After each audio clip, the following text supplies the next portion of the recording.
So finally अब हम लोग बच्चों देखो बाइनोमियल थ्योरम स्टार्ट कर चुके हैं और उसकी बेसिक टर्मिनोलॉजी बहुत अच्छे से हम लोग जान चुके हैं कि what is the general term of a binomial expression, है ना। उस पे बेस्ड हमने जेई 2024 के कुछ क्वेश्चंस भी करे थे और आगे भी हम लोग जेई के ही क्वेश्चंस करने वाले हैं। क्यों? Because general term of a binomial theorem is really very important. तो हम लोग चाहते हैं कि इसमें करीब 8 से 10 क्वेश्चंस लिए जाएं डिफरेंट टाइप पे। कांस्टेंट टर्म हो गया, कोफिशिएंट वाली प्रॉपर्टी हो गई, एंड और जिस टाइप के भी क्वेश्चंस हैं उनको एक बार देख लेते हैं। तो कुछ और क्वेश्चंस करते हैं यहाँ पर। कांस्टेंट टर्म का एक क्वेश्चन और लेना चाहता हूँ मैं, है ना। लास्ट क्लास में हम लोगों ने मेरे ख्याल से एक दो क्वेश्चंस करे थे, एक दो और देख लेते हैं। So the question is if the coefficient of x raised to power 7, if the coefficient of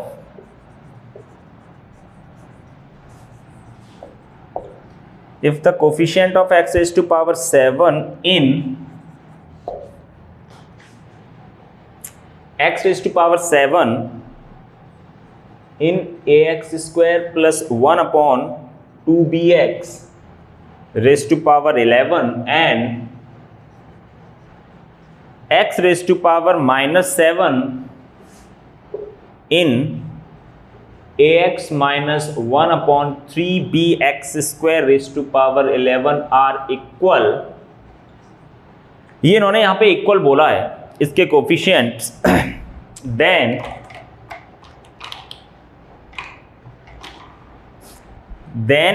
इन्होंने कुछ ऑप्शंस दिए हैं, आपको ये रिलेशन बताना है कौन सा रिलेशन इसमें आएगा। 729ab is equal to 32 and B option is 32ab is 729 and C option is 64ab is equal to 243 and D is 243ab is equal to 64। Okay, तो ये क्वेश्चन करना है अपने को। अगेन जनरल टर्म पे based ही question है, बस आपको करना ये है x रेज़ टू पावर 7 का कोफिशिएंट यहाँ से इसके एक्सपेंशन में, और जब आप इसको एक्सपेंड करोगे तो वहाँ से उसको इक्वल कर देना है। बस जनरल टर्म लिख लेते हैं एक बार, दोनों का जनरल टर्म देख लेते हैं एक बार। एक बार इस वाले एक्सप्रेशन का देखना चाहता हूँ मैं। TR+1 कितना आएगा बच्चों? NCR 11CR सेकेंड वाले टर्म की पावर R फर्स्ट वाले टर्म की पावर 11 माइनस R। इसको सिंप्लीफाई कर लेते हैं एक बार, है ना। इसको सिंप्लीफाई करने के बाद ये जो R पावर है ये 2b के ऊपर भी लगा दो और x के ऊपर भी लगा दो, और यहाँ पे a के ऊपर भी लगा दो और x के ऊपर। 2 इंटू दिस 22 माइनस 20R। फिर मैंने आपको एक बात बताई थी, आप ये जो x दिखाई दे रहे हैं ना आपको अलग अलग जगह पे, मतलब न्यूमरेटर और डिनोमिनेटर में, आप एक जगह पे ले आओ इसको, है ना। तो ये r x की पावर यहाँ पे आके यहाँ से एक्चुअली कितना था, x की पावर r था क्या, ax स्क्वायर 22 माइनस 2r। एक मिनट, कुछ गलती है क्या इसमें? ax square plus 1 upon 2bx। Okay ठीक है, तो नीचे वाला जो r था वो ऊपर जाके कितना हो गया, दिस। तो x की पावर कितनी हो चुकी है यहाँ पे, 22 माइनस 3r।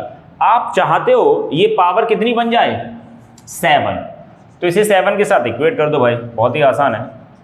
तो 3r इज इक्वल टू 22 में से 7 गया तो ये बचेगा 15। तो r की वैल्यू आपके पास आ चुकी है 5। So what is the coefficient of x raise to power 7? इसको तो आपने 7 के साथ इक्वेट कर ही दिया है, तो कोफिशिएंट कितना आ चुका है, 11c5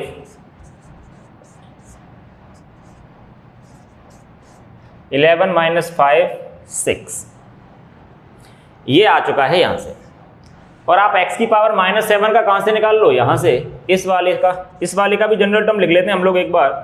TR+1 कितना हो जाएगा इसका, 11CR फर्स्ट वाले टर्म की पावर r, सेकेंड वाले टर्म की पावर r और फर्स्ट वाले टर्म की पावर 11 माइनस r। यहाँ पे भी अगेन सेम अप्रोच लगानी है आपको।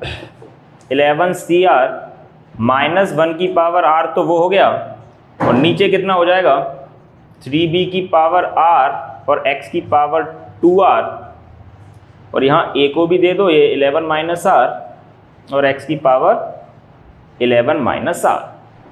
यहाँ से भी आपको करना कुछ नहीं है, x की जो पावर है ओवरऑल, इसको 2r को हटा के चलो ऊपर ही ले जाते हैं। कितना हो गया ये 11 माइनस 3r। इस 11 माइनस 3r को आप किसके साथ इक्वेट कर दो, -7, क्योंकि इसके एक्सपेंशन में x रेज़ टू पावर -7 का कोफिशिएंट पूछ रहा है वो। तो 3r की वैल्यू हो गई 18, मतलब r की वैल्यू आ गई आपके पास 6। r की वैल्यू वापस आप इसी में डाल दो तो कोफिशिएंट कितना हो जाएगा, coefficient of x raise to power -7, क्योंकि इसको आप -7 बोल ही चुके हो, x की पावर ओवरऑल दो तो -7 हो गई। तो ये जो बचा ना, दिस इज द कोफिशिएंट। कितना बचा, 11c6 -1 की पावर 6 +1 ही होगा। a रेज़ टू पावर कितना हो गया बच्चों, this is 11 minus 6 a5 upon 3b raise to power 6। अब चाहते हो आप यहां से जो x की पावर -7 का कोफिशिएंट है और यहां से x रेज़ टू पावर 7 का कोफिशिएंट है, ये दोनों क्या हो जाएं, इक्वल, ऐसा उन्होंने बोल रखा है। तो बस आप इक्वेट कर दो इनको, दोनों को आप इक्वेट कर सकते हो यहां से। तो ये जो ऑप्शन में आपको दिख रहे हैं ना, ये अपने आप क्रिएट हो जाएगा वहां पे। This is 11c5 1 upon 2b raise to power 5 a raise to power 6 is equal to 11c6 a raise to power 5 3b raise to power 6।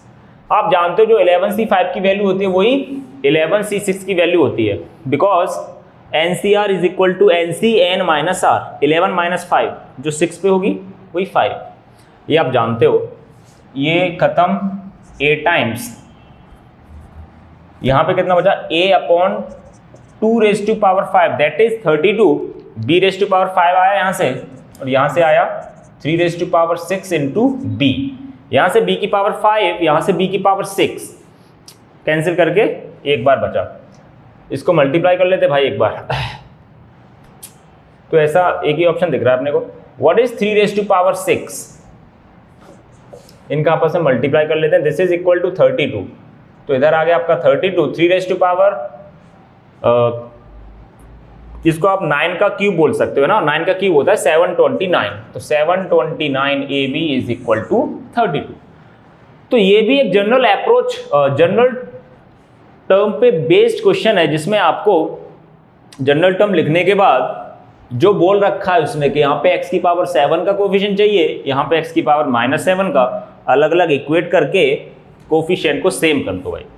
तो यहाँ से ये रिजल्ट आ जाएगा जो ऑप्शन में दिख रहा है। बहुत ही आसान। एक लास्ट क्वेश्चन और लेते हैं इस पे बेस्ड, जनरल टर्म की प्रॉपर्टी पे, क्योंकि इंपॉर्टेंट है काफी, तो इसीलिए हम लोग चाहेंगे इसकी बहुत अच्छे से प्रैक्टिस की जाए।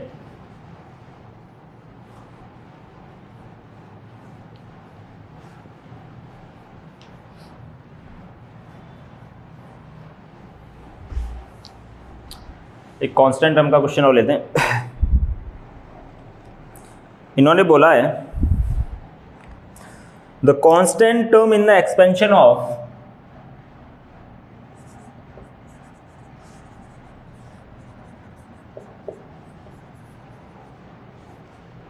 the constant term in the expansion of,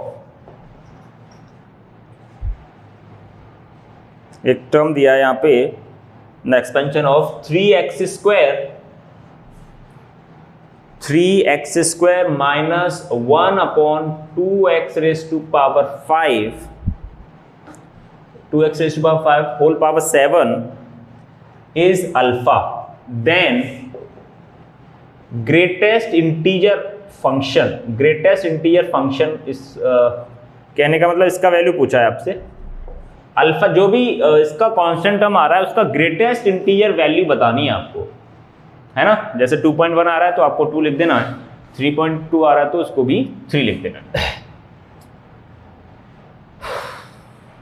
इस टाइप के क्वेश्चन हम लोग काफी कर चुके हैं मेरे ख्याल से, तो कुछ नहीं करना आपको, इसमें जनरल टर्म लिखना है पहले तो। What is TR+1, NCR second वाले टर्म की पावर r और फर्स्ट वाले टर्म की पावर n माइनस r। थोड़ा सा सिंप्लीफाई यहां पे, ये जो r पावर है -1 को भी दे दो और नीचे इसको भी दे दो भाई। 2 के ऊपर भी लगा दिया हमने r, x के ऊपर 5r और यहाँ पे ये 3 रेज टू पावर हो गया 7 माइनस r और x रेज टू पावर हो गया 14 माइनस 2r, है ना। ये x की पावर 5r को हटा के यहाँ कर देता हूँ -5r। कांस्टेंट टर्म बनाने के लिए आपको x की पावर को क्या करना पड़ेगा 0। 14 minus 7r is equal to 0, तो r की वैल्यू आ गई आपके पास 2। तो what is the constant term? Constant term आ गया 7c2 -1 की पावर 2 तो 1 ही रहेगा, 3 raise to power 7 minus 2 5 upon, है ना।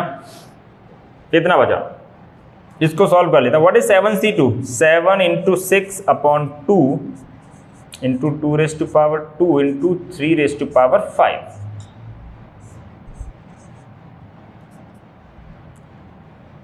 21 into 3 raise to power 5। 3 raise to power 5 की वैल्यू आप निकाल सकते हो यहाँ पे। 3 स्क्वायर 9, ऐसा करो इसको, चलो 3 स्क्वायर का स्क्वायर इंटू 3 कर लेते हैं। 81 इंटू 3 कितना होता है भाई?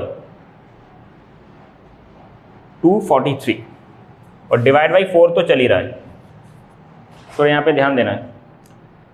व्हाट इज, ये हो गया आपका 21 इंटू 243 डिवाइड बाई 4। आप यहाँ से ऐसा कर सकते हो, एक्चुअल में इसकी वैल्यू बतानी है, इसको 5 टाइम्स 5 पॉइंट समथिंग मल्टीप्लाई में आएगा इसका, है ना। जो भी आएगा उससे कोई ज़्यादा खास फर्क पड़ेगा नहीं, आप इसको मल्टीप्लाई कर लो यहाँ से।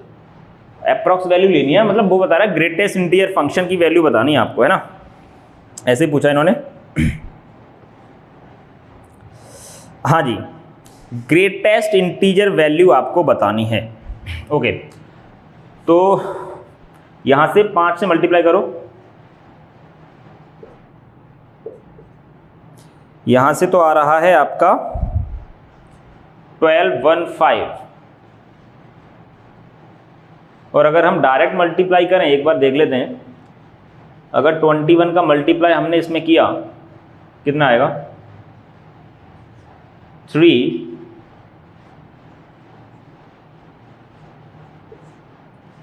0 9 5103, this is 1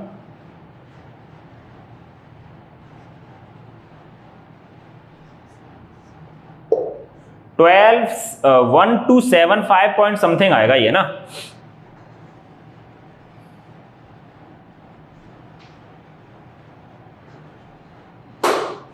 अब इसका उन्होंने पूछा ग्रेटेस्ट इंटीजर वैल्यू निकाल, है ना। तो आंसर क्या आ जाएगा आपका यहां से 1275। यहां पे अगर आपने वो अप्रोक्सीमेशन लगा दिया ना तो गलत हो जाएगा। यहां से 5 पॉइंट समथिंग में अगर आपने यहाँ पे 5 ले लिया तो गलत हो जाएगा भाई। तो प्रॉपर आप मल्टीप्लाई करके एक बार डिवाइड कर लो, जो भी वैल्यू आ रही है उसका ग्रेटेस्ट इंटीजर ले लो, that will be the answer, है ना। बाकी नेक्स्ट क्लास में कंटिन्यू करते हैं।